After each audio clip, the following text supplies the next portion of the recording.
makikita po natin, patuloy pa rin yung pag-iral ng southwest monsoon o habagat. Ito pa rin yung magdadala ng mga pag-ulat, malaking tsansa ng maulap na kalangitan, partikular na sa kanlurang bahagi ng Central Luzon, yung Bataan, Zambales, ganun din yung Batangas at Cavite, at ang nalalabing bahagi or malaking bahagi ng Mimaropa. Malaki rin yung tsansa ng mga pag-ulan sa bahagi ng Western Visayas, Negros Island region sa Visayas, at gayon din dito sa may Zamboanga Peninsula at Barm sa may area naman ng Mindanao. Ang nalalabing bahagi natin bansa, makikita nyo lalo na dito sa may Northern Luzon, halos walang masyadong kaulapan, ay inaasahan pa rin natin generally fair weather po sa nalalabing bahagi nating bansa, pero posible pa rin yung mga thunderstorms sa hapon hanggang sa gabi. Makikita din naman natin, meron pong bagyo sa labas ng Philippine Area of Responsibility. Meron na po itong international name na Nari. Isa pong tropical storm itong si Nari at nasa mahigit 2,000 kilometro east-northeast ng extreme northern Luzon. Walang magiging direktang epekto itong bagyong si Nari sa ating bansa,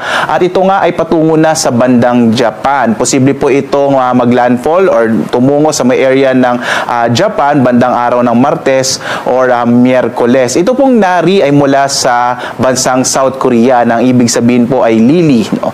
At samantala naman dito sa ating bansa, meron pong cloud clusters o kumpol ng kaulapan dito sa may silangan ng Mindanao. Minomonitor po natin yan dahil posible itong maging low pressure area sa mga susunod na araw. At magbibigay po tayo ng update, particular na nga dito sa cloud cluster sa may silangang bahagi ng Mindanao. Nakikita rin po natin mga kababayan, this week, lalo na bandang araw ng Huwebes, Biyernes, muling lalakas itong habagat, kaya posibleng maapektuhan na naman ang malaking bahagi ng ating bansa, lalong-lalo na sa may western section ng Luzon at Visayas. So magbibigay po tayo ng update, lalong-lalo na sa magiging taya po nitong habagat at itong kumpol ng kaulapan o cloud cluster sa mga susunod na araw.